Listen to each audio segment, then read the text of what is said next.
So that's, you know, it's also got to spend in areas of the check to work around me. I'll check the sign my team and see if we can get it. And that's a big, that is, looks like you can like. Well, but if it's all your other side, yeah, but what's the money? Yeah, well, that is. These are like all like. It's like those bodies of one, or there's something. It's looking at this personal station. You would like. You feel like that's. You sound like that. So, you know, they have. Well.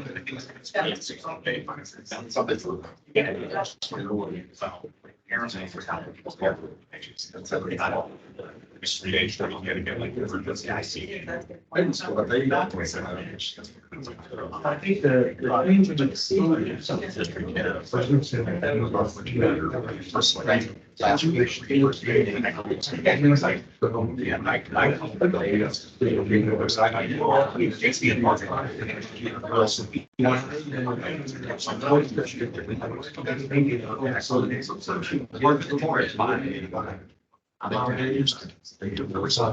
You know, so that's a lot of money for the county. Here all has this. Yes,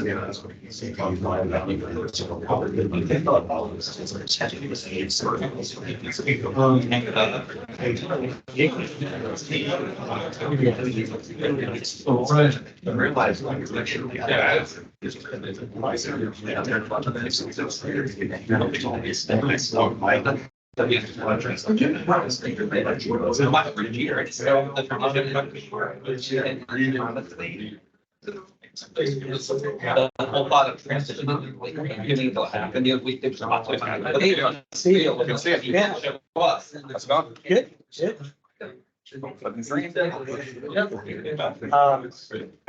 The thing I've got this afternoon. It's gonna be. What's not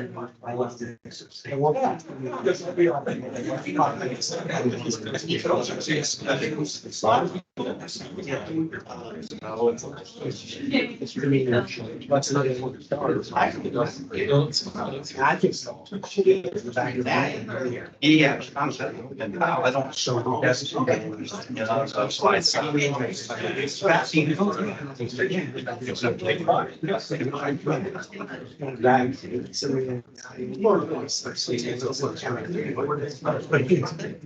So you're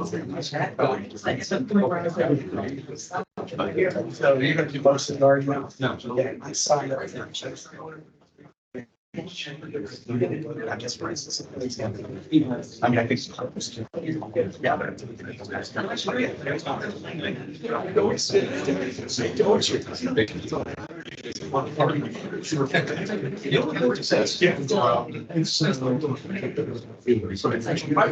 Shows it does. Right. So I don't know here as long as that's. That's your part. That's that chasing. Like I said, I hear the rules. That's already gone.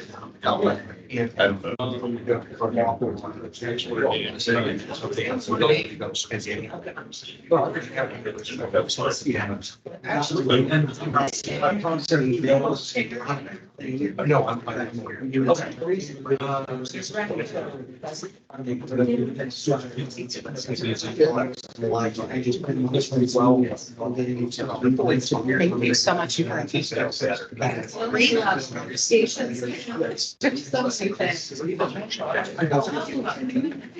so much. Sorry about that. Thank you. Appreciate it. So you see I told you. I long days in the South State and. Yeah. I don't know. I never got the money. It's something to deal, but. That's all.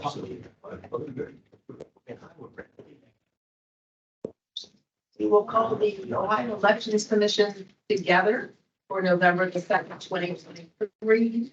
Mr. Executive Director, you will call the roll.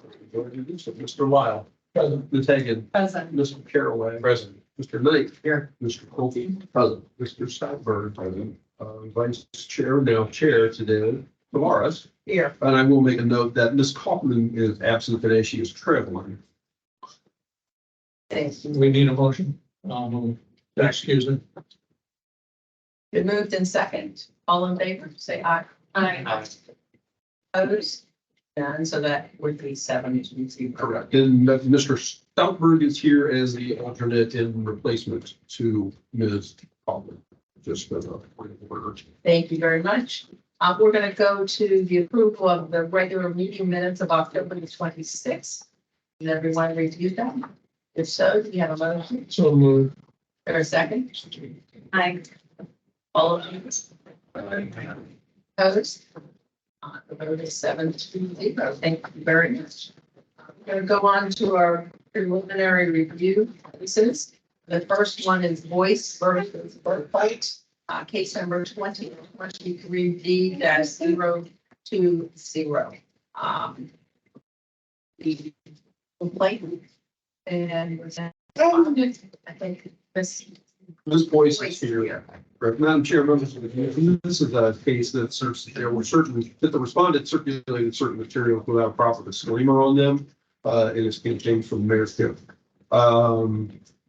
Complaint, a response was submitted. I synopsized it. You can see my synopsis of it here. I've also circulated it to everybody. In which the respondent essentially in a broad-based response. He also indicated that he appreciated that some of his materials did not have a disclaimer on them, and that he did go out putting a disclaimer on those materials. And so you see, my recommendation is to find a violation, but to give cause not opposed to fine. Certainly, if the commission would like to hear from Ms. Boyce, they can do so if she would be sworn. Raise your right hand. Do you swear affirm to tell the truth, the whole truth, and nothing but the truth? I do. Thank you. Thank you, Ms. Boyce. Good morning. Good morning.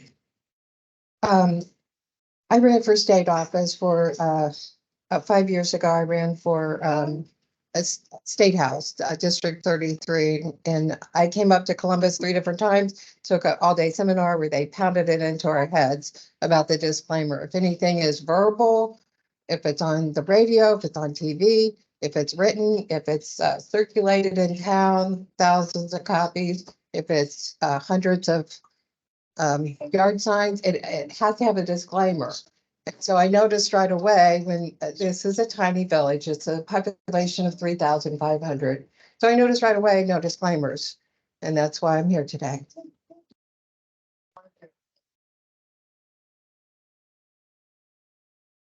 No disclaimer either side.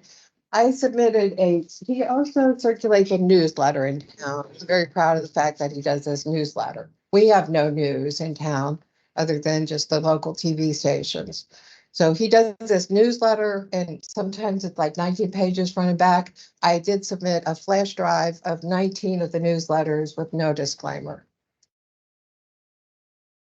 So circulating things on, he also puts it in the mailboxes, but I'm not, I'm just going to ignore that. Just circulating campaign material all around our tiny village with no disclaimer. Thank you very much. Are you finished? What? Are you finished? So I can. I am finished. Questions. Thank you very much. Any questions from members of the committee? If not, yes, go right ahead. Madam Chairman, I just, so the one you're showing us does have a disclaimer there. So it's the other. There's about 100 of these, and since he got your letter, he wrote in black marker, paid for by check called the committee of one. Some of it say that and some don't. So there's probably about 50 signs like this with no disclaimer, which he had to print it off with no disclaimer. But after he got your letter, he tried to go around and put this, or ask the people in the yard site to put this check called the committee of one. So he doesn't have a separate account. He's just paying for it out of his own finances. Also, I ran for state and then I ran for trustee and then I ran for council. So I'm on the village council. It's a tiny village. I know how it works. And just like hundreds of mailers, which he puts in mailboxes. Any questions?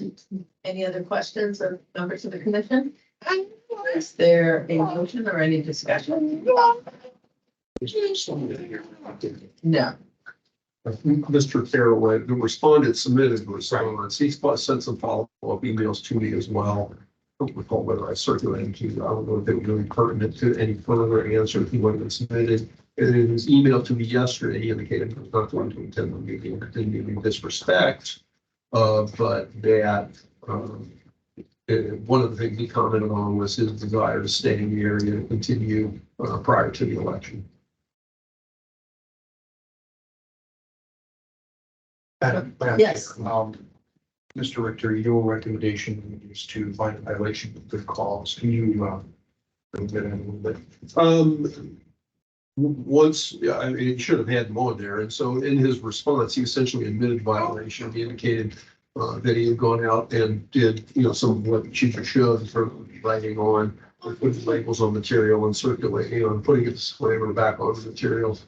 And I felt like his efforts to correct the situation were sufficient to go to, certainly, the commission members, want to go in a different direction. I don't understand that, but based on how quickly he responded and took into consideration the allegations made against him, I thought it merited good cause funding.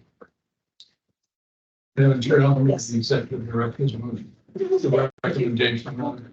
Thank you very much. Okay, I did question the director. So. I mean. Typically, when it's a disclaimer case, it's just signed, just a phone call. Here it seems it's pretty broad based. I mean, is it multiple violations or the violation for the signs or the newsletter or whatever, as opposed to one just always listing violation? And I'm not trying to be evasive, but it depends on how the commission wants to approach it. It could be looked at as separate violations in each case, the way the statute reads. It leaves it open-ended. Generally, the commission has looked at it as an allegation is made and there is a violation. I would say that, if you've got a situation where, let's say, yard signs like you see there are circulating, I would still like to consider that one violation. But if you have yard signs, mail orders, etc., if we want to look at it as multiple violations, I think that would be more appropriate. Yeah, I would suggest that we should do every yard sign, but more because it's different category. Understood, yeah. But again, we haven't historically separated them based on your question. Thank you. Not that we couldn't, but we haven't. We have a motion on the floor. Is there a second or is there any other discussion? I'll second. We have a motion and a second. Any other discussion? All in favor? Opposed? Motion carries 7-0. Thank you. Could you repeat that motion again? What was the The motion? motion was to find that there was a violation, but for good cause, not impose a fine or refer the matter for further prosecution. No fine. No fine. All right, thank you. Thank Have a you, good Ms. day. Boyce. Thank you for coming in. Okay. The next case that we have is a preliminary review of some continued cases. And the first one is Larry Householder et al. That's 2020 S-004. Madam Chair, members of the commission, I'm recommending that case numbers 2020 S-004 and 2020 2020 G-025 be consolidated. 2020 S is a complaint filed by the Secretary of State alleging that some campaign expenditure made by the Householder Committee in 2020 were improper. 2020 G is a complaint that was filed by the Attorney General's office against Larry Householder and the Householder Committee of the same allegation. And so it's something that for efficiency purposes, that these cases should be consolidated. I know that we have representatives from the Attorney General's office and the Secretary of State's office here. In addition, we have representatives of Mr. Two representatives of Mr. Householder, I'm presuming. Mr. Pullins and Mr. Oleski are both present. I don't know. I don't know who's going to speak. If you wanted to take the table at the respondents' table, you're certainly welcome to do so. But again, Madam Chair, members, my recommendation would be, or at least, to consolidate these matters. We could certainly hear from parties on that particular issue The consolidation. on the consolidation as well as just the issues in general. But I guess it would be appropriate to hear from, is the Attorney General's office going to speak only on this case, or both of you gentlemen going to want to speak? They will be representing us on this matter. Thank you. We have no objection to the case being consolidated. We think it makes sense to do so. However, as far as a potential recommendation to having this be referred to a full hearing, we represent. But it's Dr. Yes. Christian, just to identify yourself for the purposes of the commission and the record. Absolutely. My name is Steve Oldham. I'm a Principal Attorney General with the Ohio Attorney General's office. As I was saying, we believe that referring to the consolidated matter to a hearing would be unnecessary, given the facts of the case being very clear as far as the unlawful use of the campaign funds for criminal legal fees. We've not received any response to know what defense would be mounted and presented at a hearing, so maybe they could shed light on that. Otherwise, I think a hearing would be unnecessary, given that the documentation and the legal basis for the allegations already been presented to the commission. Thank you. Question, commission members, Mr. Oldham. Okay, respond. Please identify yourself for the members of the commission and the record. Good morning, Nick Oleski on behalf of Mr. Householder and his campaign committee, friends of Larry Householder. Firstly, as to the matter of consolidation, we do not oppose consolidating the two complaints for efficiency purposes. However, I do think that these complaints were filed 3 years ago, and I think a lot has changed in the last 3 years. Mr. Householder went to a criminal jury trial. He was convicted, and he's serving 20 years in prison. I don't think there's any interest is served by continuing these matters to either a full hearing or an adjudication here today. In the event that the commission does not want to just simply dismiss these cases, I do think that this matter does warrant going to a full hearing. Contrary to what the Attorney General's office represented, the facts of these cases are not undisputed. The legal fees that Mr. Householder's campaign committee paid were not solely for legal defense funds or criminal legal defense funds. So we're happy to have this matter referred to a full hearing. Question, members of the commission. Thank you. Mr. Richter. Yeah, well, after hearing the comments from both parties, again, I would state to the commission my recommendation to consolidate these two matters and then to set the matters for a full hearing. I believe that while I'm certainly aware of the multitude of commission advisory opinions as it relates to the use of campaign funds for legal fees, and that certainly could come into play here. I respect and understand what Mr. Oleski has said as it relates to that. We don't have any other evidence as it relates to what the specific legal fees were used or were paid for. And until we have that, I don't know that we can make a decision at this point on that matter. And I think it would take more evidence. So my recommendation again is to consolidate these two matters and set them for a full hearing at a date to be determined. I'll be glad to answer any other questions. Thank you, Director Richter. Any questions of the director or any of the witnesses? Recommendation from commission? I move to accept the recommendations of the director. Is there a second? Second. All in favor? Aye. Opposed? The motion carries 7-0. And it means we were going to consolidate the cases and set the matter for a full hearing before the commission, and we will determine a date. Working with the two parties. Thank you.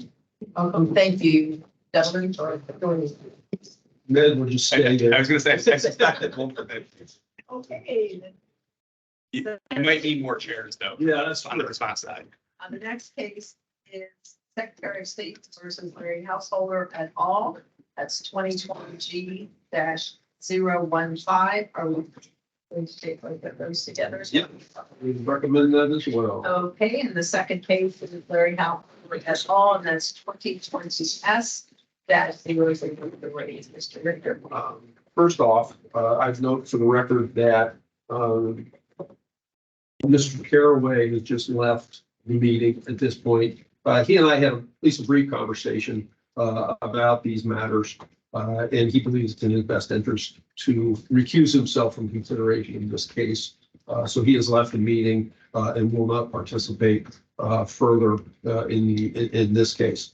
Madam Chair, members of the commission, these two cases were both brought by the Secretary of State against Larry Householder, the Householder Committee, and a variety of other parties. They all involve certain activities and events which were the subject of a federal indictment, subsequent hearing. The commission originally continued these matters in June of 2021 because of the pending federal action that was ongoing at that time, to take them up again once that matter is resolved. As you're all, I'm sure, well aware, the criminal trial was held earlier this year. Verdicts found, sentences imposed.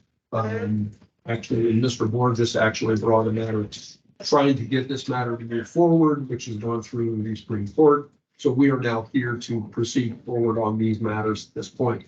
I would be recommending that these matters be consolidated and that a full hearing be set at a future date before the commission. Certainly, the commission has the ability to hear from Mr. Katz on behalf of the secretary as it relates to these cases. And counsel are available for a variety of opinions on that filter of respondents, I should say. I'm not sure who all of them are and who they represent, but they can identify themselves to the commission. And so, Mr. Katz, if you want to go ahead and make your presentation, I would encourage you to do so. Identify yourself for the record. Thank you very much. Brian Katz from the Ohio Secretary of State's office. As initially set forth in the July 2020 FBI affidavit and later supplemented by the First Energy Corporation Deferred Prosecution Agreement, the federal plea agreements of Juan Cespedes and Jeff Longstreth, and the voluminous trial record from the Larry Householder criminal trial, Ohio's campaign finance laws have been violated. These sworn statements establish probable cause for a finding that the relevant parties did violate Ohio's campaign finance laws. Accordingly, the Secretary of State's office requests this matter be referred to the Licking County prosecutor. Thank you very much.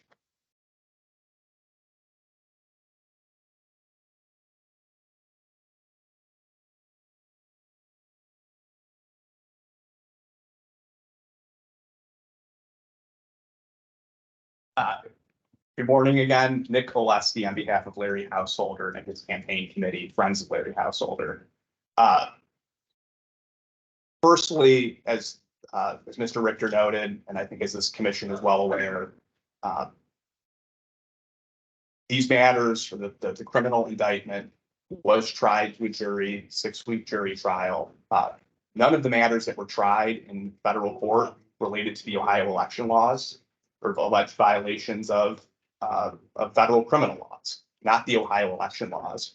So again, contrary to what our state representatives are representing to the committee here today, there's not been any proof, certainly not any proof beyond any standard of a doubt, to meet any burden of proof that any Ohio election laws have been violated.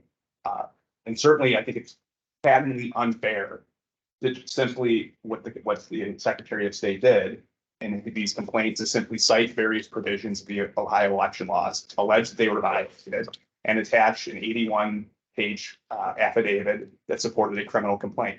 That didn't establish any violations of Ohio election law. Again, I'm asking the commission to simply dismiss these matters. And then in the event that the commission doesn't dismiss the matters, again, I think it would be appropriate to refer this matter to a full hearing as opposed to summarily referring this matter to a county prosecutor's office without hearing or taking any evidence. I think that's patently unfair, violates due process.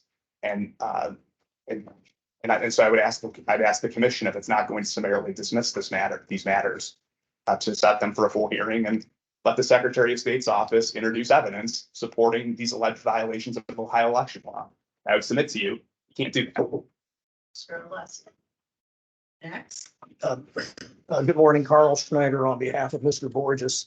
Let me say that I want to echo what Mr. Oleski said in large part as the secretary's complaint. It was filed in this case, I think, in July of 20, and has been stayed. The paragraphs that relate Mr. Borges, and just for purposes of the record, I also represent the single member LLC, which is 17 Consulting, which was Matt Borges's LLC. But paragraph 36 actually does allege a violation of we'll call it the infiltration statute, which is 35-17-22. But it's a misdemeanor. So if you refer that, that's well outside the statute of limitations. But I would, and this part in parlay to what Mr. Oleski said, but as it relates to Mr. Borges, paragraphs 37 through 44. I mean, the secretary took enough time to only cite a statute, no operative facts. Where's the due process in that? No beneficiary of a campaign, this is paragraph 37, no beneficiary of a campaign fund or other person shall convert for personal use. That's just citing the statute.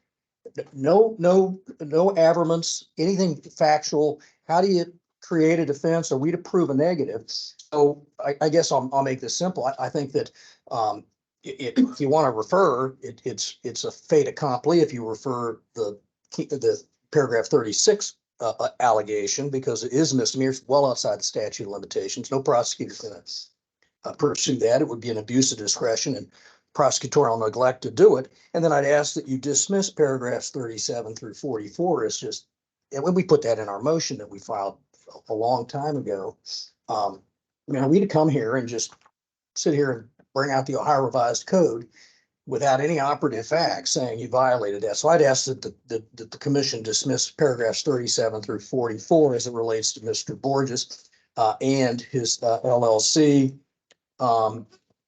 And otherwise, the default would be, I guess there'd have to be a full hearing, like Mr. Oleski said, and the secretary would be incumbent on the secretary to put on some evidence beyond just citing the statute. Thank you.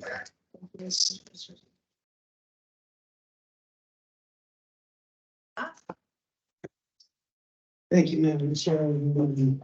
Scott Perkins, report number 768009.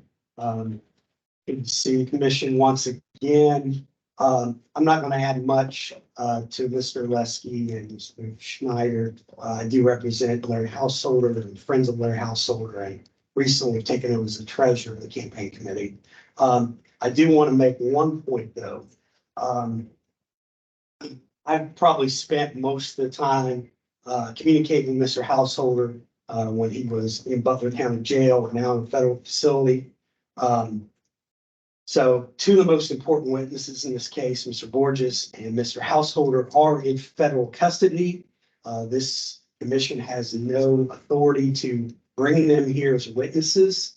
And I'm fairly certain that the Federal Bureau of Prisons is not going to permit that. A third key witness, Mr. Clark, of course, is deceased. Just to add to what's been said previously, be very difficult to defend this case when two of the witnesses are in federal custody and will not be able to participate meaningfully in their defense, and a third key witness is deceased.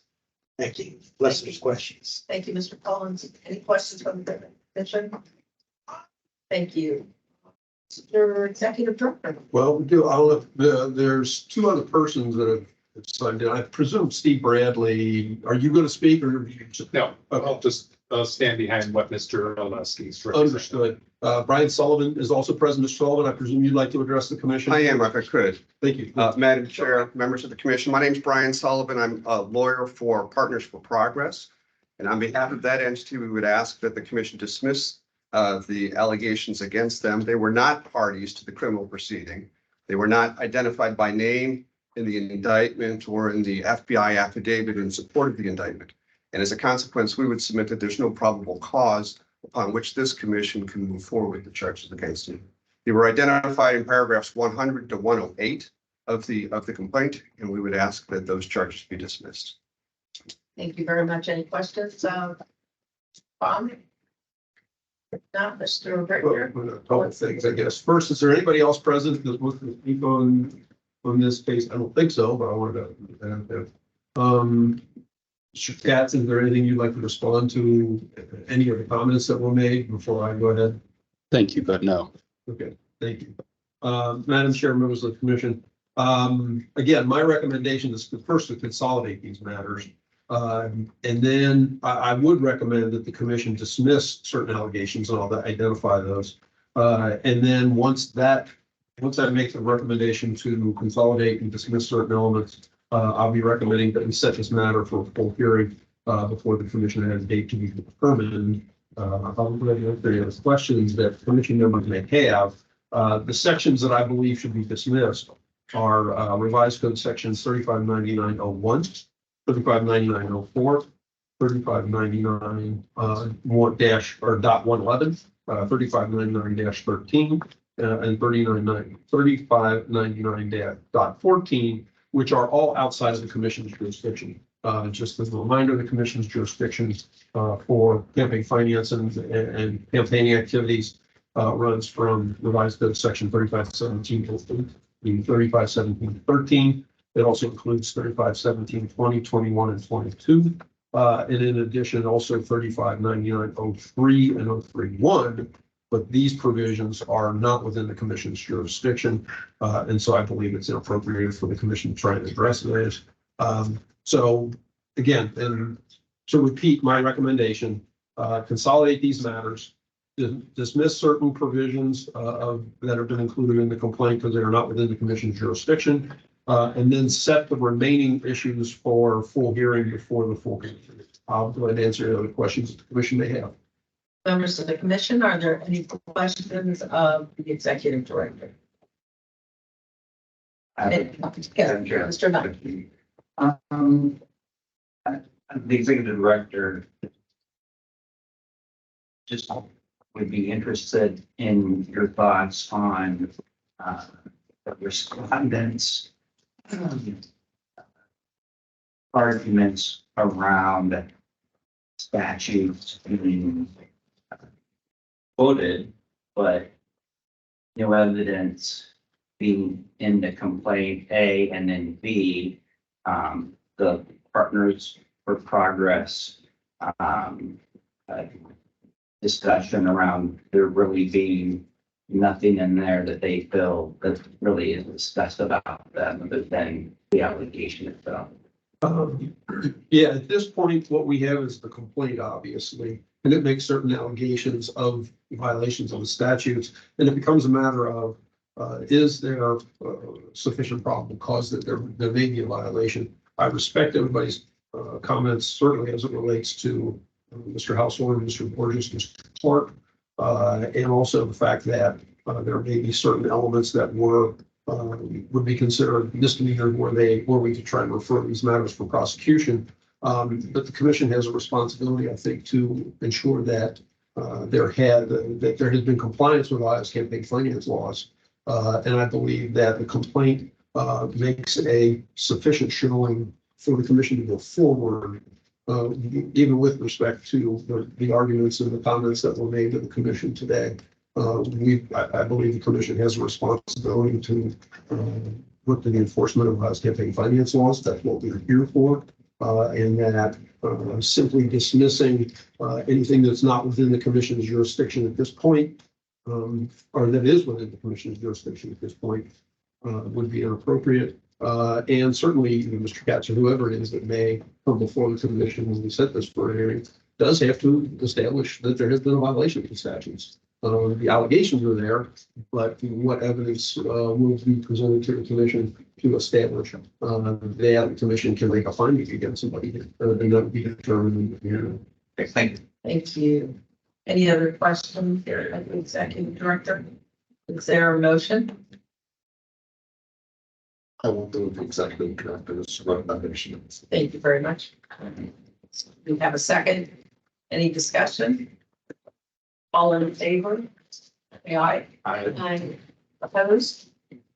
The vote is 6-0. Thank you very much. Thank you all. Gentlemen. The executive director will work with you on setting on the date for both your. Thank you. Thank you. Right. Okay, we're ready. Oh, yeah. What's going on? Yeah. And it's. Oh. I'm sorry. My vision's going. I don't see that one there. My intention is span wide over. Yeah. Sir, you walked in. Is there a case? Not you, sorry, Mr. Brand. Is there a case that you wanted to address? Yes, case number 2023R-316. 316? Okay.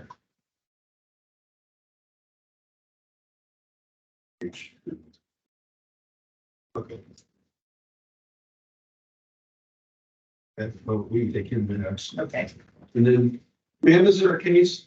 Yes, let me grab my pen real quick and just.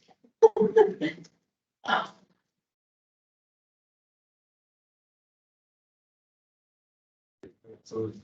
I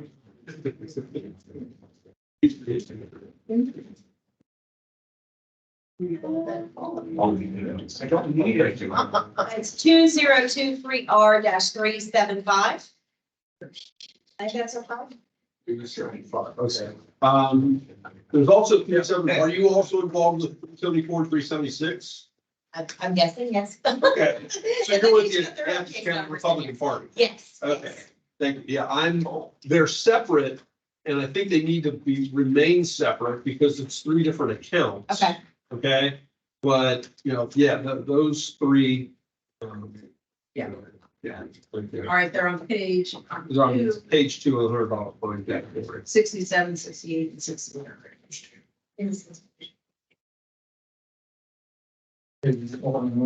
Okay, sorry about that. Yes, for the rest of the Is there front and back? I'm sorry. And then the other case is under $200 fine. That's Right. number 9 for 360. And Madam, your name? My name's Sarah Smith. I'm the current secretary for the Athens County Republican Central Sarah Committee. Smith. Yes. Okay. Madam Chair, members of the commission, I'd recommend that the commission now take up case numbers 2023R-374, 2023R-375, and 2023R-376. I currently have them in my recommendation to find violation and impose a $100 fine. Part of the reason for that recommendation of a fine amount is there was no response submitted to the commission. I did find out from the Athens County Board of Elections that the reports were all filed. I reflected that to everybody on my update that we received yesterday. I think it was mid-August when they were filed. It was for the mid-year report, which was due on January 31. Certainly Ms. Smith could be sworn and make a statement to the commission. And that may change my recommendation on all of these cases. And while I will let her say it, I'm presuming that whatever statement she makes could be applied to all three cases that are Yes. pending before the commission. So Ms. Smith, if you would be sworn by the court reporter Please, right. and address the commission. Do you swear affirm to tell the truth, whole truth, and nothing but the truth? I do. Do I need to remain standing? Yeah, anything you want, go right ahead. I was just coming today to see what you all had to say about it. I'm the current secretary. I was not on the central committee when the violations occurred. It was an ongoing issue that they just kind of never addressed until we got a new chairperson. And this would have been taken care of probably 18 months ago, but he passed away tragically about a year ago. And we were in the process of dealing with it then. We then adopted a new chairperson. And then we finally got the ball rolling on what we needed to do to take care of it. I was finally added to the checking account July of this year, even though I took the position last year. And once that happened, I was able to get the reports filed because I had access to everything. And there was a lot of negligence, I will be completely honest, as far as the people who were the previous treasurers. I don't think there was any impropriety, but I just think it was, oh, we'll deal with it later. We'll deal with it later. And they tried to pass it off on me. I'm like, no, we will deal with this now. And this is not my responsibility, but I'll help you fix it. So it is taken care of. We are good to go from this point forward and will be not an issue in the future, I can promise you. As far as the response, when I received the letters, the next meeting that we had was the day before the response was due. I did address it with the committee and let them know, hey, we can file a response, let them know our thoughts on this. And they felt that everything that had been turned in from our local board of elections kind of covered the basis of everything. And since you were notified that it was resolved, that they didn't feel a response was necessary. So whatever you choose to do, and that is your right to do so. Okay. That's all I have to say. So were you the one that actually filed the reports? Yes, And the new reports, took yes. responsibility for getting all that Yeah. taken care of? Yes. Once I had access to the checking accounts, like, the bank statements, got everything filed, got everything corrected, and it has been corrected going forward. Okay. Mr. Richter? Anybody else have any questions? Madam Chair, if I, Go ahead. No, go ahead. I do know, so you lost your chairman, the chairman retired after 20 or 25 years. Yes, he elected a new chairman And your after, chairman passed away in a tractor accident, Yes. correct? yes, And so the party was without consistent leadership for a little while. yes. What, how the inconsistent, the unstable leadership for a little Yes. while, did that cause this oversight? It did not. No, the oversight was before, it was just never handled. And we were in the process of trying to figure out the best course of action to handle it when our chairman passed away. And then we were, like you said, without leadership for a while and finally decided the person who was supposed to take the position, they decided to not have take the position. And then they finally named a new chairperson, which is our representative, Jay Edwards. I'm not sure if you're all familiar with him or not, but, and then once he was in the position, we met with the Board of Elections, figured out what we needed to do. They held a committee meeting on it, referred it to you, said what they recommended we do, which is correct the accounts, got me added onto the checking accounts, and then they've been correct since. Thank you. Thank you very much. Any other questions? I just. Yes. Ms. Smith, when did you become treasurer? It was May of 2022 was when, after we had the election, it might have been the beginning of June, I'm not real sure, but once we had that first election, I was elected at that point. Okay, thank you. Any other questions of the commission? Mr. Executive. I was just gonna make a comment when I look at this in hearing this explanation. I just want to make it known, there are no priors at all by many of these cases. Correct. That is correct, yes. Madam Chair, members of the commission, after hearing the presentation, my recommendation now on each of the cases, and I don't know why we can't handle them together, but on each of the cases would be find if there was a violation and impose a fine of $50 in 2023 R374, 2023 R375, and 2023 R376 separately, since it's three different accounts. Reports should have been timely filed, they weren't. I think, Ms. Smith's efforts will be, I'm recognizing them by changing my recommendation here. And so that's my recommendation as it relates to all three of these matters. Any questions of the members of the commission? Is there a motion? Madam Chairman, I will make the motion to accept the revised recommendation of the executive director on this matter, on these matters. I'll second. It's been moved in properly second. Any discussion? All in favor, say aye. Opposed? The vote is 7-0. Thank you very much. Safe travels. Thank you. Yeah. All right, next we're gonna move to case. Sounds like much louder. Next up, the $200 fine category, number 9, Michael Hardy et al. That's case number 2023 R-316. And I do believe we have a witness for a response. This is on page 4, number 9, Michael Hardy et al. Under $200 fine. Thank you. You are quite welcome. Madam Chair, members of the commission.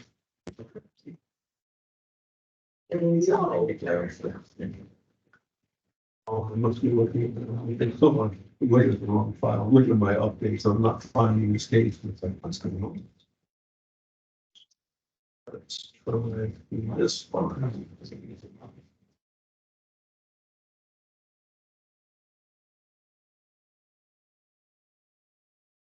Madam Chair, members of the commission. This was a referral to the County Board of Elections for exceeding cash contributions, that is contribution to over $100. And we did receive a response. I synopsized it for everyone. If you look at the worksheet, candidate treasurer relatively new campaign finance filings and Ohio's campaign finance laws misinterpreted the difference between a loan and reflecting as a cash contribution properly on the report. The reports were properly amended, but it took longer than anticipated to correct that and get it to the board. I think that response was from both, but there are essentially, well, I would say that there are essentially 4 cases prior that the commission had before it. A $50 fine that was decided in 2022, or in July this year, a $100 fine for essentially a late file of certain reports. My recommendation currently is to find a violation and impose a fine of $200. Taking into consideration the response, the circumstances, in the prior matters. Certainly, the commission would like to hear from, you are Mr. Hardy, I presume? Yes. Mr. Hardy, he can be sworn to make a statement to the commission, and the commission can make its determination as to how they wish to proceed.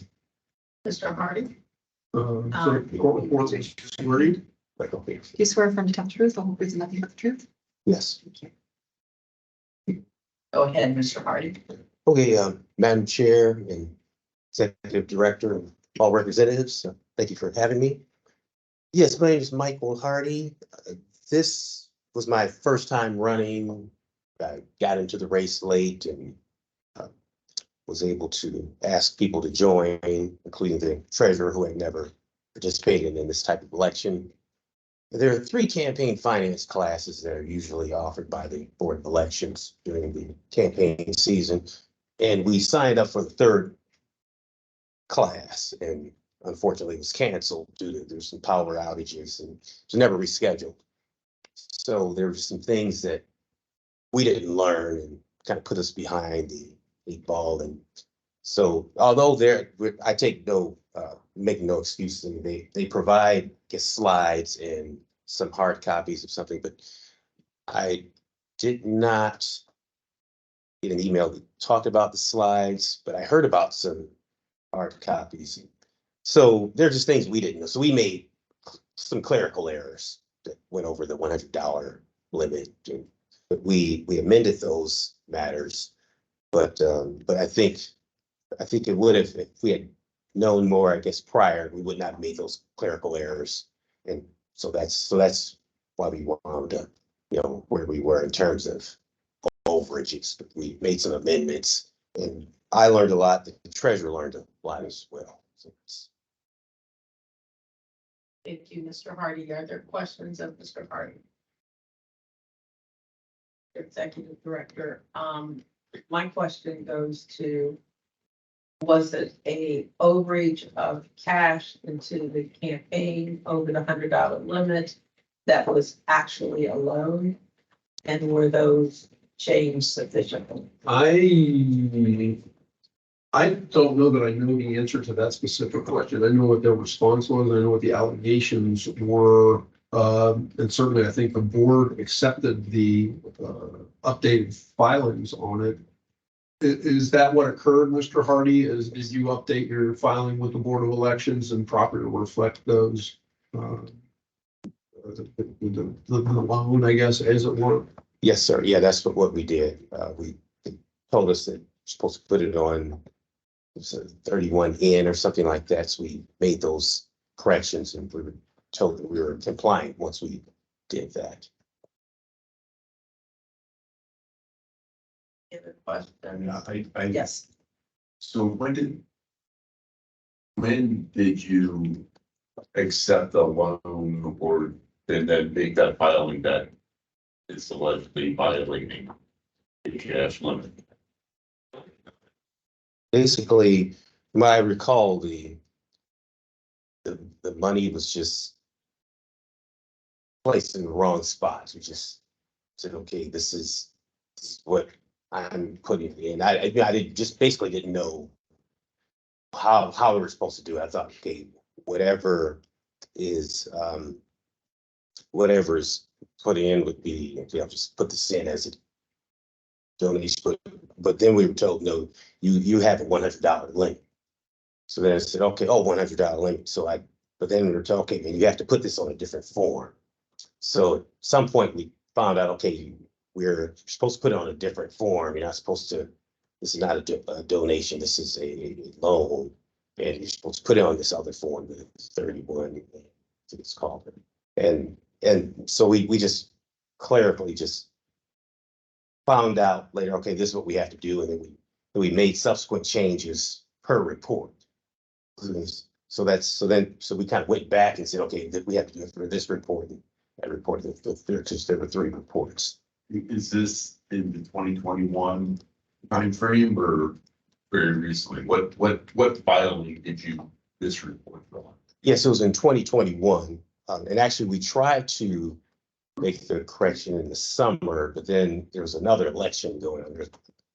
There was a election, regular election, then there was a special election.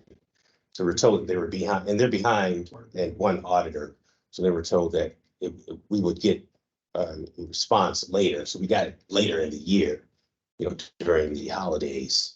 So that we made some corrections then, that we made some more modifications at the beginning of 2023. And so finally we were able to get everything resolved. But last summer, we wanted to make some attempts to make any corrections that needs to be made, but like I said, they're down in personnel.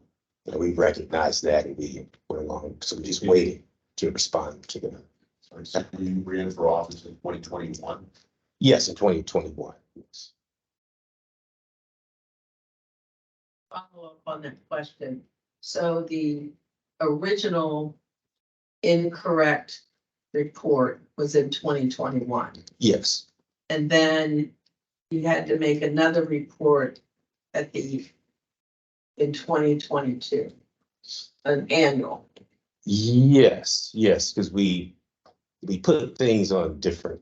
But there were several reports that were corrected. Yes. With the original wrong reporting of the cash contribution, which was inappropriate. Yes. You were always loaning, was this you or someone else loaning the campaign money?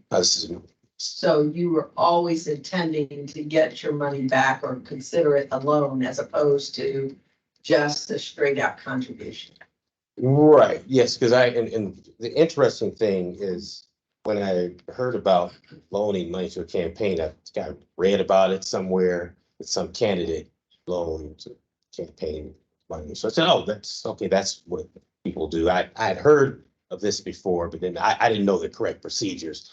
And the interesting thing is once I went to a campaign finance class, I think it was 5 or 10 minutes in, it was like, oh my goodness, if I had known. So, but that's. Thank you, Mr. Hardy. Any other questions? Yes, I'm still a little confused. So looking at the prior, so in 21, we had a late filing for 21 post report, and you had a violation $50 fine that you paid. And then had a failure to file in 2022 annual report. We fined him $100, which we also paid there. So is this the explanation you have? Because all we had is exceeding cash contributions. Was that for both of these, Phil? Or was it for one or just? I think it was for what was reflected in an addendum that was subsequently filed as one of the earlier referrals. And then they saw that as an issue, and then that was corrected. We don't know which one it was for. The reason I'm asking is because, right, he's been fined and he's actually paid fines, so. Correct. Isn't normal. Because it's I'm sorry. compounded each. Yeah, right. Each additional. Right, so that's right. It's good. Yes. Mr. Hall. Maureen has a question. Hello, thank you for being here. Okay, sure. Do you have an active campaign account now? I mean, so has there been a termination filed at the Board of Elections or is it active? Thank you for the question. It is active. The person who won the election was named a judge or elected to the judge position. So the position came open. We kept the campaign open, account open. And so, yes, so I'm currently running for the open seat.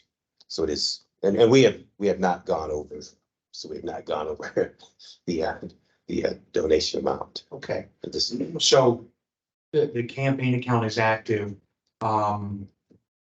currently. yes, And just so I'm clear, you amended the reports Yes. to reflect the fact that there were campaign loans, the loans to the campaign. Yes. That paperwork has been amended Yes. at the board. yes. Okay. Thank you. Thank you, Mr. Caraway. Any other questions? Yes, Mr. Knight. So you said explain how, how you came to a $200 number again. Primarily because of the prior, the prior findings by the commission. And we're back here for the third time. Actually, you can look at it almost, we're back here for the fifth time because this is the fifth one Pearl that consolidated the other two. That's the primary reason why I came $200. Part of the reason that I asked, and we were here last week, Madam Chair, but we had quite the discussion, continue the case where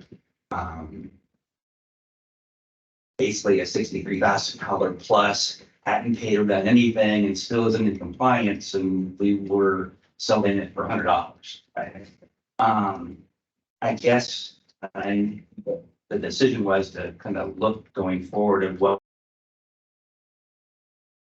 we can handle. But the commission did receive $100, and the expectation of that respondent was that they were out of it after years of ignoring this. I guess I just have a challenge with someone here who's been trying to get compliance. Very much sounds like they're doing the right things, has paid his fines to this point, and finding double what we were accepting for somebody who had really kind of ignored it for years. I would push for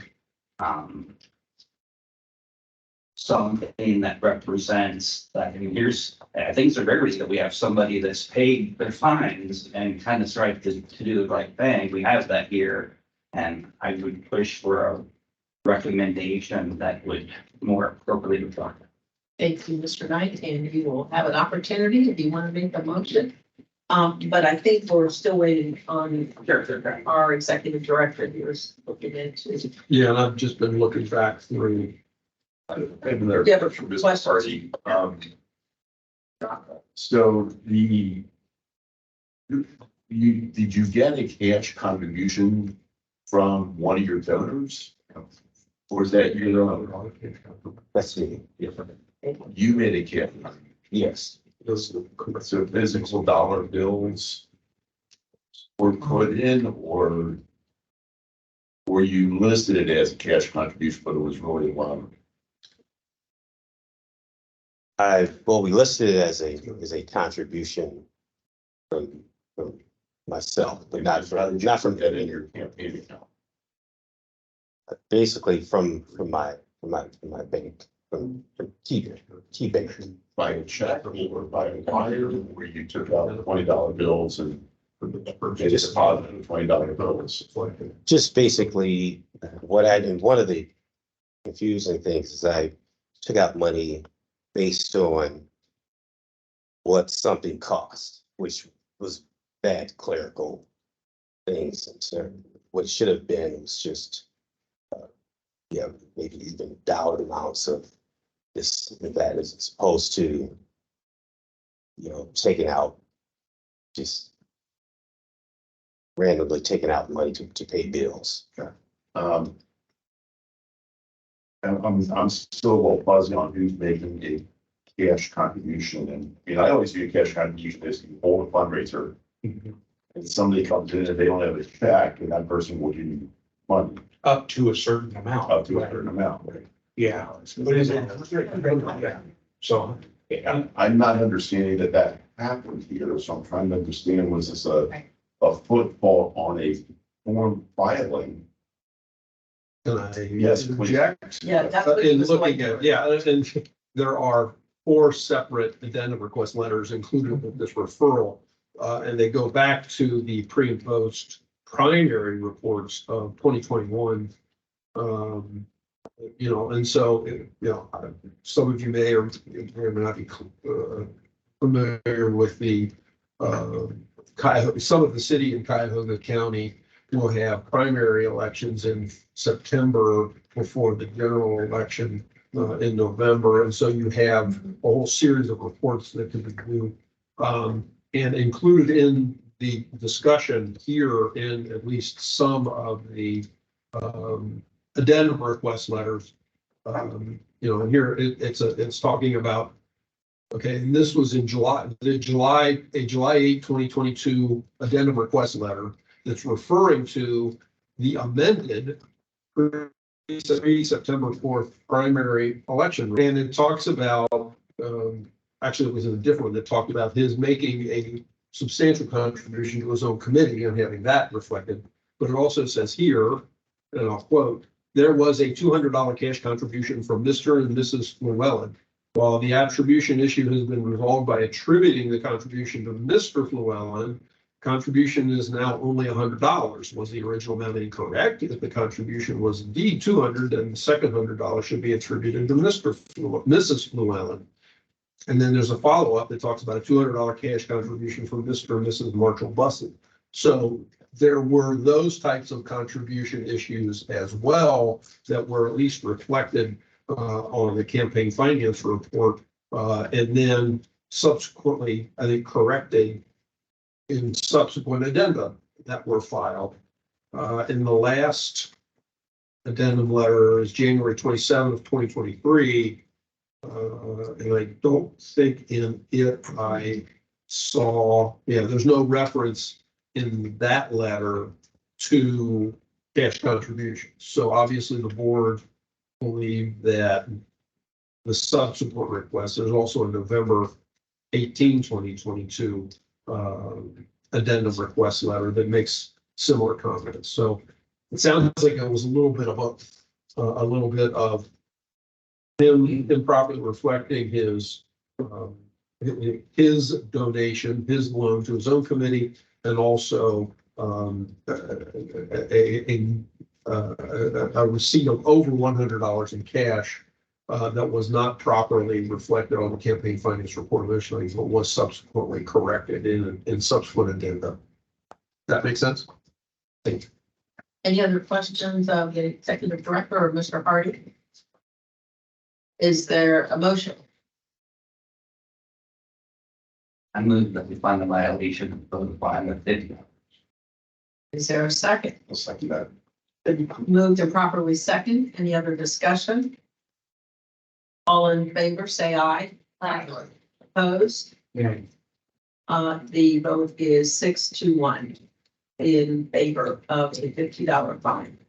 And thank you, Mr. Hardy, for coming in and presenting your case. Okay, yeah, thank you for having me. Have a great day, everyone.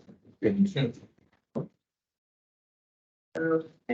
So where we go? Now let's go back to the beginning. Oh, Group recommendations. the first is a withdrawn by the Board of Elections, so we don't have to do anything. There is nothing further. I merely put it on the commission. It's already on the commission's agenda, so I list it there just by acknowledging it. It's just mainly a matter of public record of acknowledging the withdrawal, because the Board of Elections can withdraw, actually any complaint can withdraw a matter at any time before the commission takes it into consideration. And that was 2022 R-345.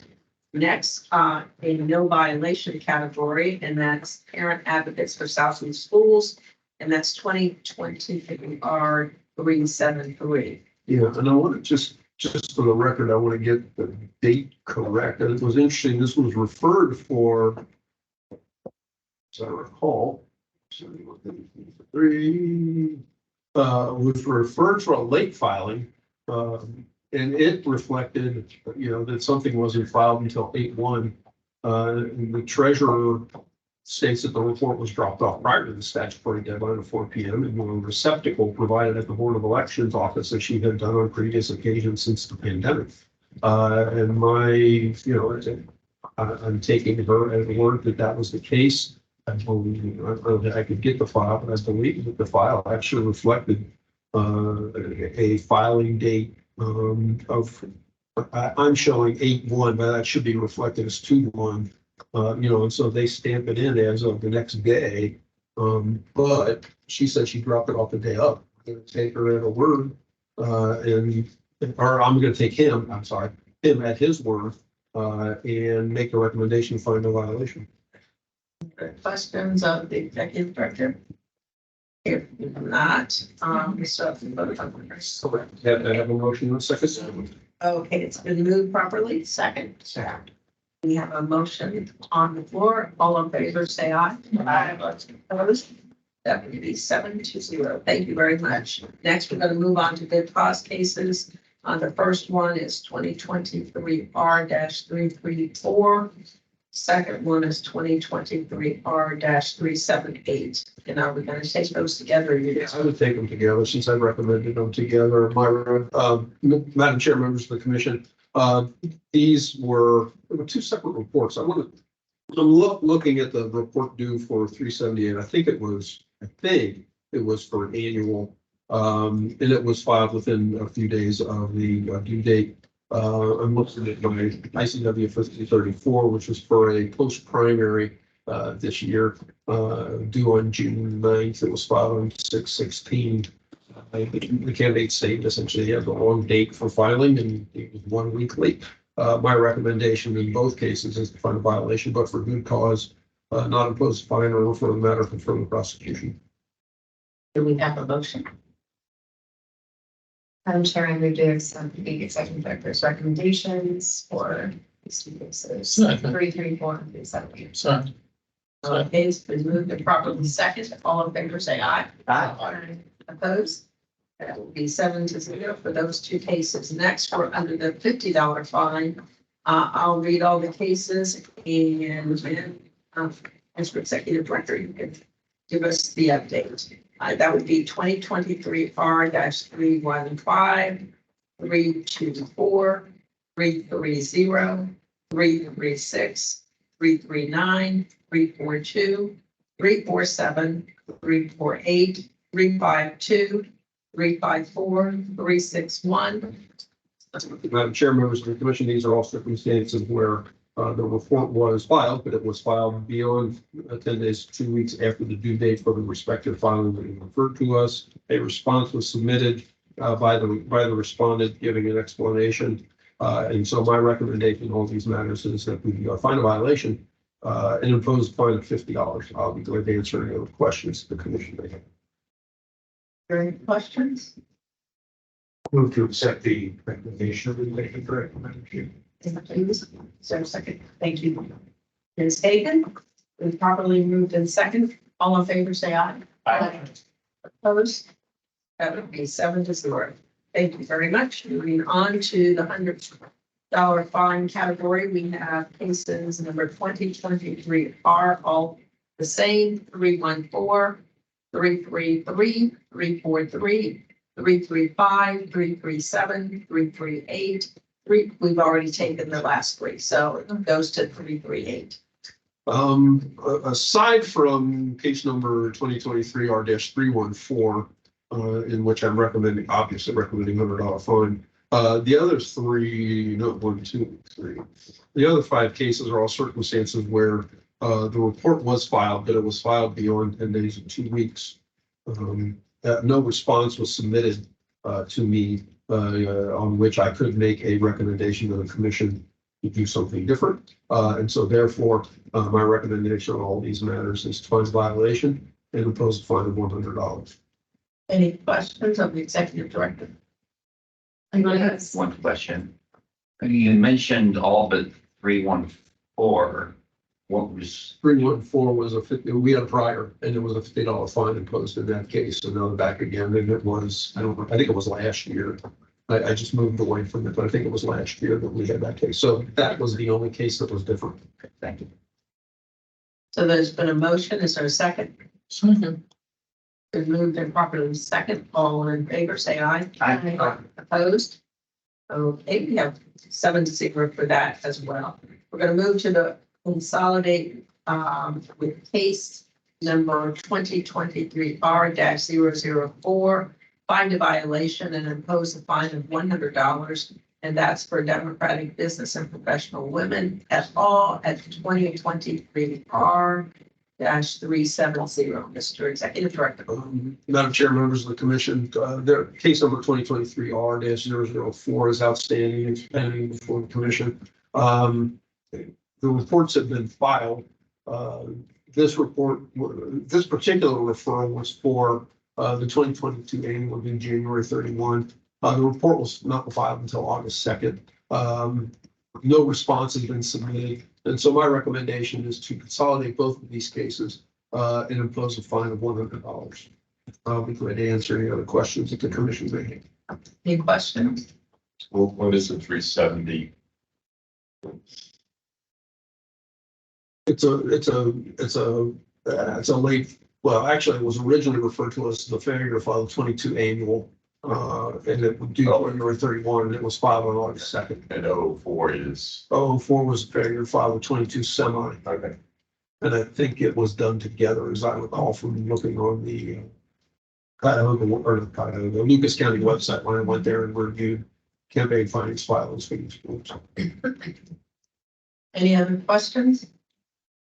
Is there a motion? Also, the recommendation will be for the interrupted. Thank you. Is there a second? Second. Thank you. We have a motion that's been properly second. All in favor, say aye. Aye. All opposed? Thank you very much. We have 7-0 in that case. We're going to move down to the $500 fine. That is 2023 R-327. Mr. Richter. No, or, Oh. You should be here. Oh, that's right. I missed it because of Right there. one. Right, Oh, thank you very much. not a problem. That would be. Presumably Okay. they have a value. Yes, we're at the $150 fine. That's case number 64. It's 2023 R-371. Madam Chair, members of the commission, the report, this was originally a failure to file the 22 annual. The report was reflected as filed on July 10th. There's one prior case that the commission decided in 2020 and imposed a fine of $50. They're back again now, second time. There is no response that was submitted to the commission to give me an understanding of the circumstances. And so my recommendation in this case is to find a violation and impose a fine of $150. Any questions of the executive director? Mr. Yes, Madam Chair, did the respondents, so in 2020, the commission filed a violation, did they pay? Yes. I'm saying, I don't have that one of the many files, I'm saying, it would take me a little while. Yes. Just moving away from that. It's 370. Oh, no, we're at 371, sorry. 371. Okay, 71. Yeah. It was paid on October 23rd. The fine was imposed in August of 2020 and it was paid on October 23rd of 2020. Other questions? Motion. Okay, go right ahead. We'd like a chair to accept the recommendation by Mr. Lincoln. Second. It's been moved and properly second. All in favor, say aye. Aye. Opposed? Thank you. That vote is 7-0. We've taken number 9. So the next case is Beechwood Citizens for Quality Schools. That's 2023 R-328. Mr. Richter. Madam Chair, members of the commission, this was a report that was originally, it was a late filing of the pre-primary report due on April 20th. of 2023. It was filed on, the report was filed on June 1, 2023, essentially within the post-primary filing timeline. A response was submitted to the commission, where the treasurer stating that we're only marginally involved in the primary campaign, did not receive necessary information from the quote person running the campaign, so that they could file a report until the pre-election report was already late. We have multiple prior cases involving this group, all of the same treasurer dating back to 2003. But the last case that was decided in 2019, the commission found a violation and imposed a $100 fine. So I'm recommending that the commission, and it was two cases consolidated. My recommendation here is to find a violation and impose a fine of $200. I'll be glad to answer any other questions that the commission may have. Are there any questions on the executive director? Is there a motion? So moved. Second. Been moved and properly seconded. All in favor, say aye. Aye. Opposed? That would be 7-0. Thank you. We'll move now to the $500 fine. That is case number 2023R-327. Mr. Rico. Yeah, this is the case where it was originally a failure file, an addendum. I was informed by the Board of Election that the report was originally due in February, it was filed in March. There are prior cases, the most recent case was decided in August, in which we found a violation, imposed a $200 fine. There was no response submitted in this case. That $200 fine is not yet been paid. And so at this point, my recommendation is to find a violation and impose a fine of $500 as it relates to this set of circumstances.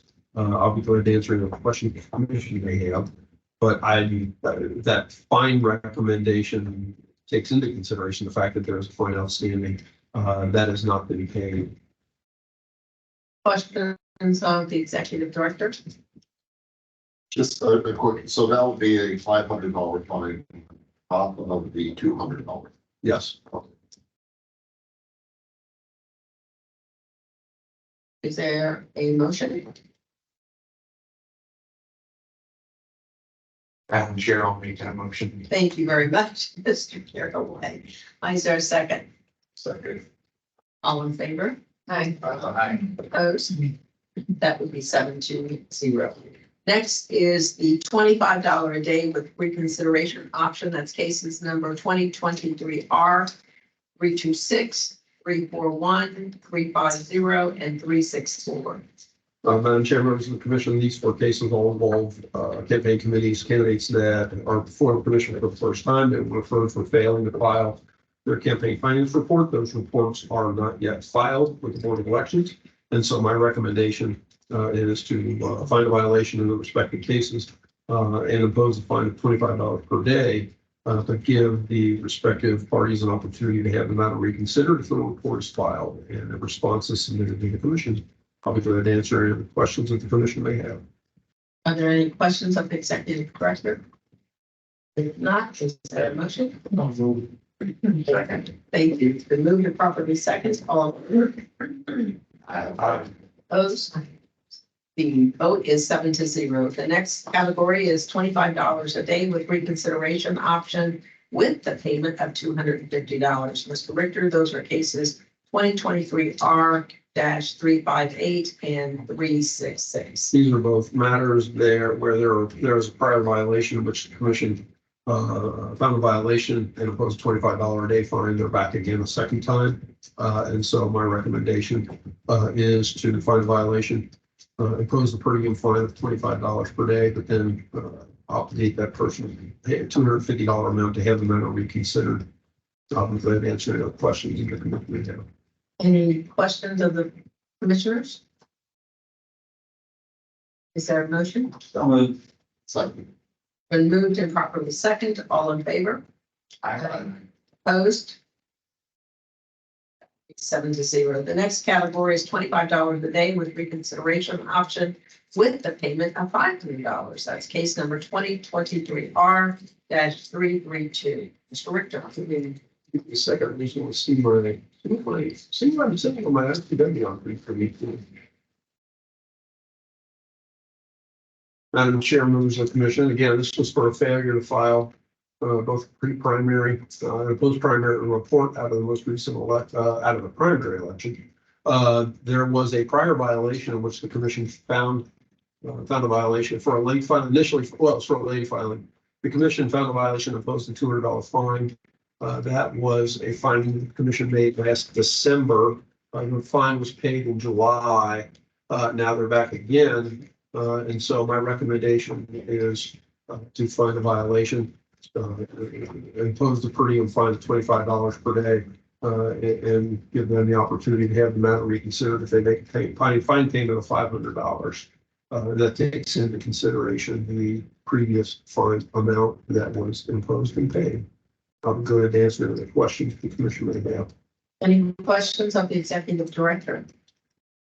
I do, I apologize, I shouldn't look at this more closely, but is this a, sort of like a citizens action type route, or is it an actual interesting name for a candidate?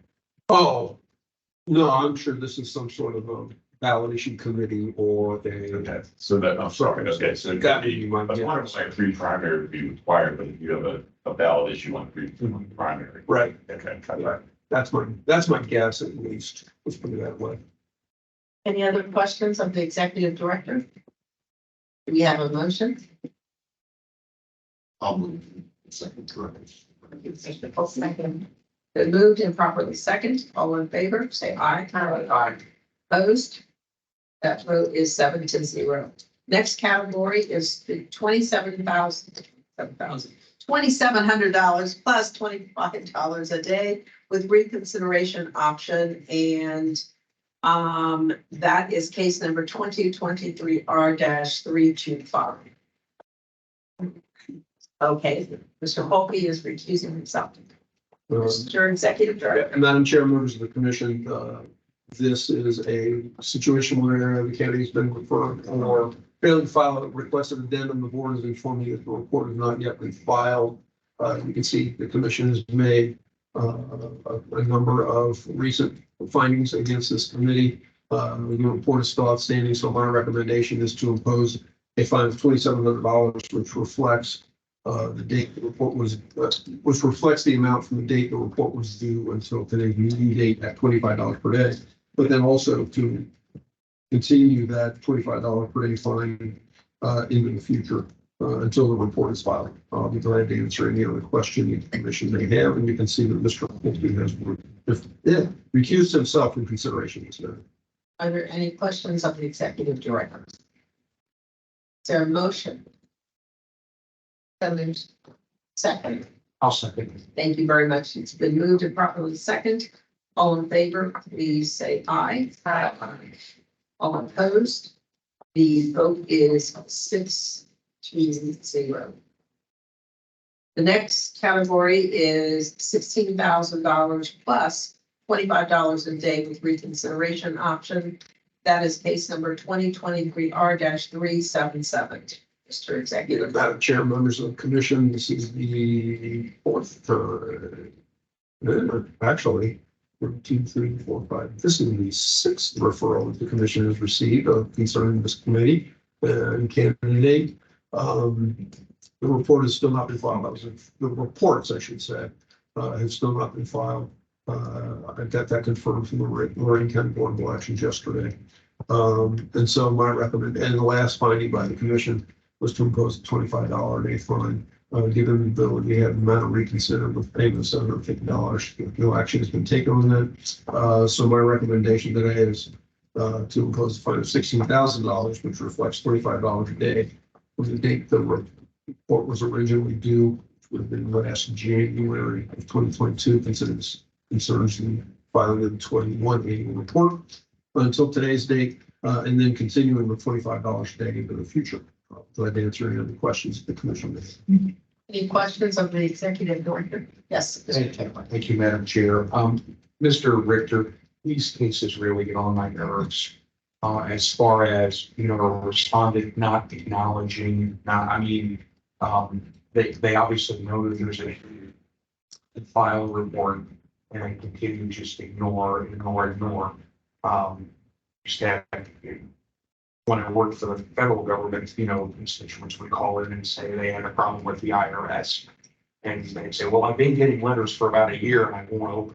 Well, you know, that doesn't make your problem go away by not reading the correspondence. And so my question is, in the past, and this is one of many that I've, you know, come across since I've been on the commission. At what point do we have the jurisdiction if there's continued non-compliance and this, you know, the cash register just keeps on ticking here, that we can refer a matter, can we refer a matter for prosecution for just continued non-compliance? We could, yeah, I mean, that's in our ballpark. That's not something we have ever Well, I done. understand that. You know, yes, This kind of thing really gets under my skin. When someone just continue, and with all due respect to Mr. Grace, he's certainly not the first one that we've seen and won't be the last. But I just wanted to merely point out that the situations don't go away by pretending they don't exist.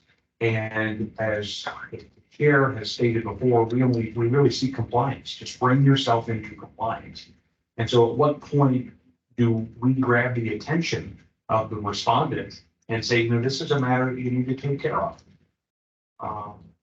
So I just wanted to, I'll get off my soapbox. I would actually say that for all practical purposes, the values do go away. We keep pushing it down, we send it to the AG, and if they don't pay, I mean, it just sits there.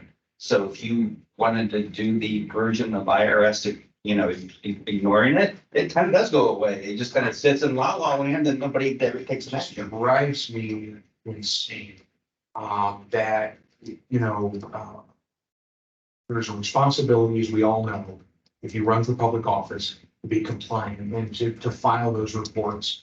And, you know, you're ignoring, probably repeated notices from a local board. And in most cases, they're ignoring certified service and all of that from a commission, of the state of Ohio. I can't imagine doing that. I, you know, when you sleep at night and you, there's a matter like this pending. So my question is, when someone accepts service, at what point do we, say enough's enough? And that's probably not a question that is answerable today. But I just wanted to merely point out that this really just. In addition, there is continued work of the commission staff, you know, all the time, right? On and on and on. It's like the Energizer Bunny, it never stops.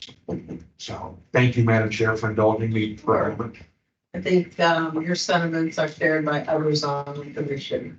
Are there any other comments, Mr. Richter, anything? You know, this is the way we've been doing it, which isn't always a great answer, and I appreciate that, but it is, you know, it is the answer that I have. I certainly, having never really referred a matter along, and this goes back to even before the commission became an independent agency. I'm not aware of the previous commission ever sending along a matter for prosecution under this set of circumstances. Substantial fines may have been imposed all along, but I don't know if that's ever been done. I mean, it could be interesting to see what a prosecutor might do with it, but I certainly don't know what that answer would be. You could get 88 different answers to that question. And refer the prosecution will be frank. And last year, where they go to their home county. In this particular case, I would recommend go to their home county. I mean, we have options on how we refer matters. You know, whether it's to the Franklin County prosecutor, or whether it's to the home county prosecutor, let's put it that way. Or even potentially choosing a different one if we felt that was appropriate. That's what goes both within the statute and our rules, that we have the ability to do so. You know, but were the commission, let's say, to do that in this particular case, I'd say we send it back to the Coleraine County prosecutor, if that's what you wish to do, and let them figure out how they're going to deal with it. You know, but that I don't know that it would be, to me at least, it would be beneficial to send a matter like that to the Franklin County prosecutor. Really, you've got the whole problem of jurisdiction and, you know, venue and all that. Whereas, you know, if you make that kind of certain, because back in the day, you know, it didn't do it often. Every once in a while, the commission would refer a false statement case for further action. And we always did those to the county where the event took place, or where the candidate was resident, and give the prosecutor at that point an opportunity to either prosecute it or, you know, indicate to us that they know about it. Thank you, Mr. Fairway. Any other questions or comments? We have a motion. Second. Been moved and properly second. All in favor? Larry, we went to the motion or would you to accept the executive record first? Thank you. You're quite welcome. All in favor? Aye. Opposed? Thank you. That is 7-0. The next case is consolidate with cases numbers 2022R-520 and 2023R-034. Find a violation and impose a fine of $26,800 plus $100 a day with reconsideration option. And this is for case 2023R-372. Mr. Richter? Yeah, another case that you might find interesting. This is one though,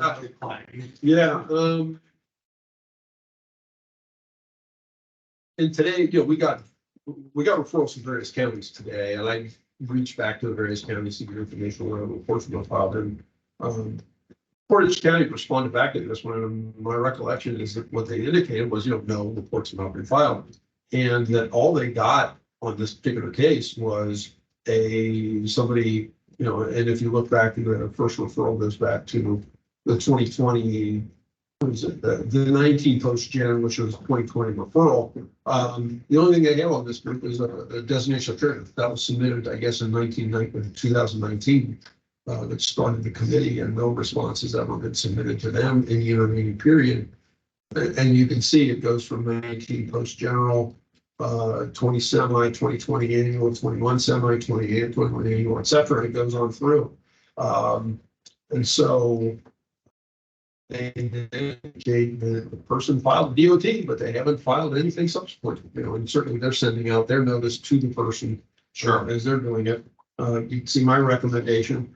I'm going to stick with my recommendation is the manner in which the commission is generally operated. You know, we will refer this matter along to the Attorney General's office for collection and allow them to go forward at some point.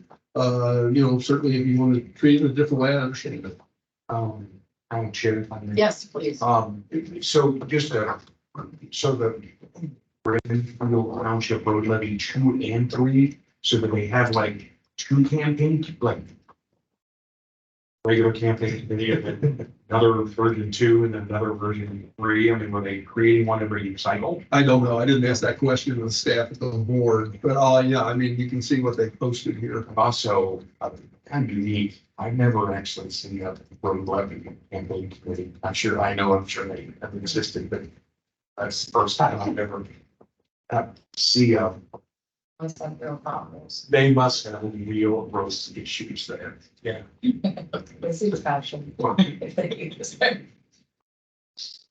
Any other questions or comments? Just, I mean, I'm guessing the road levy 2 or 3 either passed or didn't pass. And I mean, it probably does, because there's no operational activity going on here. There's the treasurer ignoring the correspondence because probably feels no obligation to anything, right? It was a levy, it did its thing or didn't, and now it's in the past.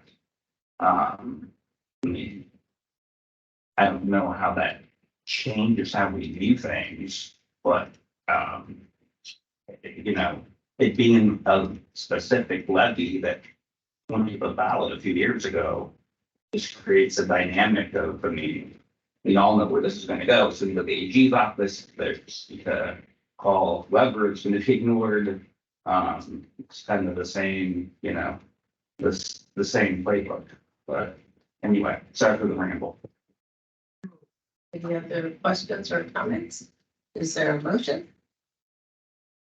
I won't move the executive director's recommendation. Thank you, Mr. Paulson. Is there a second? Thank you, Mr. Lyle. All in favor? Aye. All opposed?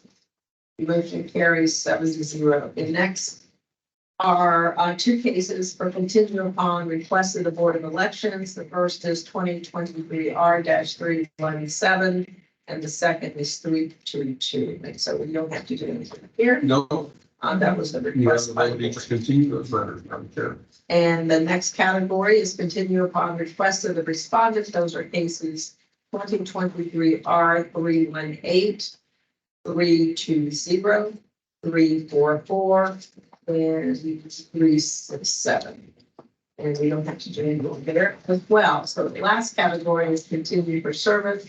We have cases 2023 R-313, 319, 321, 323, 329, 331, 340, 346, 349, 351, 353, 355, 356, 357, 359, 360, 362, 363, 365, 368, and 369. Those matters are all continued. Thank you very much. And our next meeting is going to be November the 16th, but Mr. Richter, do you have anything else you want to say? Well, there is one, I don't have anything else to really share. Actually, I would like to say somebody just walked into the meeting. And I know she has met a couple of the people here, but not necessarily all of the newer members. Betty, if you would care to stand up and say, at least say hello. Over the months, we've talked about bringing Betty back, as it were. Well, Betty is back. There she is. And so this is Betty Springer. She worked with commission actually before I did when we were in the Secretary of State's office by about, what, 4 months, 5 months, I think it was, something like that. And then we both came to the commission when it became an independent agency in '96. And she was employed with us until more or less, I was told I had to really cut the commission's budget as part of the pandemic process. And the place that I could cut the budget from was her position, not that she was happy about it. And so, she's been back now about 2 weeks, I think, 2 weeks, 3 weeks, somewhere around there. And so we could have her, give her the opportunity to come up and meet everybody and give everybody the opportunity to see who she is. I think that's about all I've got, Madam Chair. So if everyone would go around the room and introduce yourselves to Betty, that would be wonderful. And we'll start with. Yeah, we did earlier. We met Okay. John Lyle. Nice to see you again. Christina Higgins, I'm sorry for me. Well, thank you. I'm Peter Scalper from Hamilton County, alternate number 1. Yeah. He thinks it's alternate R. See, the alternate system's new. I know, I heard that. I'm Dave Bolton from Cuyahoga County, the other alternate.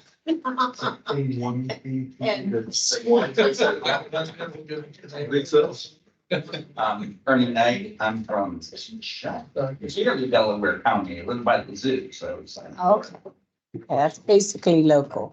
Was it fun? I got it. Okay, didn't get it, but I'm sitting here late. I am Adams County, all the way down on the Ohio River.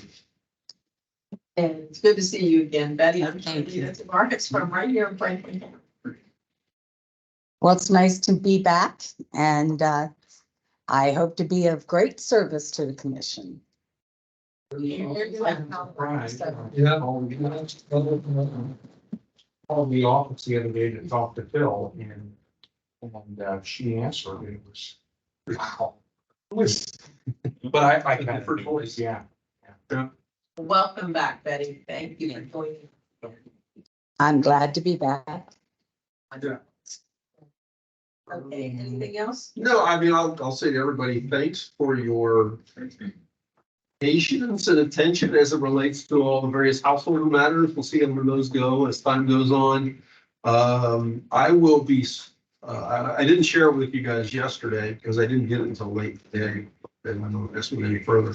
But I just let everybody know, Brian Katz provided to me, the agreements that Mr. Longstreth, Mr. Cespedes, and First Energy all agreed to as lead agreements, essentially. When we get back to the office, I will share those with you. They make for interesting reading, to put it mildly. Those will certainly come into play as we get into the hearing. The file that he provided also includes all of the exhibits that were entered into the criminal case, which I haven't gone through those yet. I suppose these statements, if anybody is interested, I could send them along to you as well. And at some point, as we go to the hearing, just as a heads up on that, my inclination on those, I mean, we've got hearings that I need to start scheduling for the new year. And actually, here is what at least I am proposing as the schedule for next year. Yeah. For the commission. But there are other matters to be scheduled. I anticipate scheduling though the householder legal fees case prior to the other one, because that one to me will be, I guess, a little bit quicker to resolve than that one. You heard the comments from householders legal counsel today. No evidence has really been submitted, and that certainly is the case, but it'll be interesting to hear what kind of defense they bring to the nature of those payments. And so considering our history and advisory opinions, if there's no evidence that those payments were made for his defense, you have a hard time making a finding, but if there is, I think we're probably pretty well committed to the nature of what we have to do to find, but then where we go from there, we'll see where it goes. That's about all I have though, I think at this point. You can see the schedule. Hopefully it meets everybody's requirements. That's okay. Yeah, sorry. So one question, why only one meeting in November, but two in December, when actually this year there were two in November and one in December? Mainly because of where I three, yeah. Right, where I have October 31, and then, if we skip a week and go to November 7th, then if you go beyond November 7th, you're getting close to Thanksgiving. And so that's why, I mean, I can certainly add one there. Only the problem with that would be November 21, which this year would not be, or next year, I should say, would not be as close to Thanksgiving. Would that be in lieu of two in December?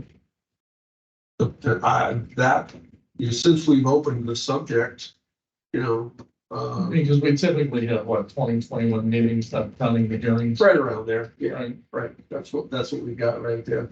But just with the way December laid out too, I just thought it was easier to mark around Thanksgiving and then have December 5, December 19th. But I'm open if you guys want to suggest a different date.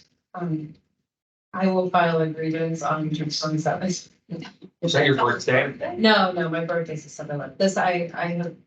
I'm actually running a national ministry and we have the annual conference and it got bumped into the last week of June. Typically we're second week of June, but because of availability of the location.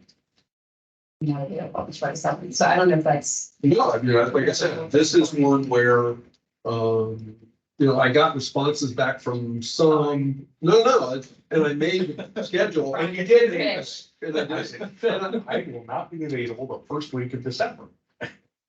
So I would like to file a grievance. He was like, I'm going to there. Nailed the date down.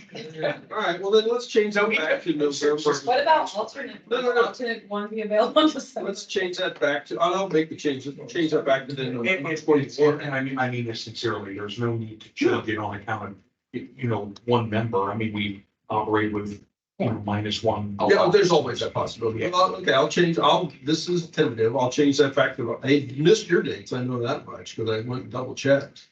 Because I had actually I had already done a tentative schedule when I got your email and then went back and looked and I'd missed those dates. I know I missed yours. You just commented on, June 27th. July, Twenty-fifth.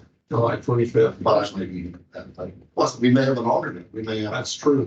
I don't see any problem with you moving the June date to June 20.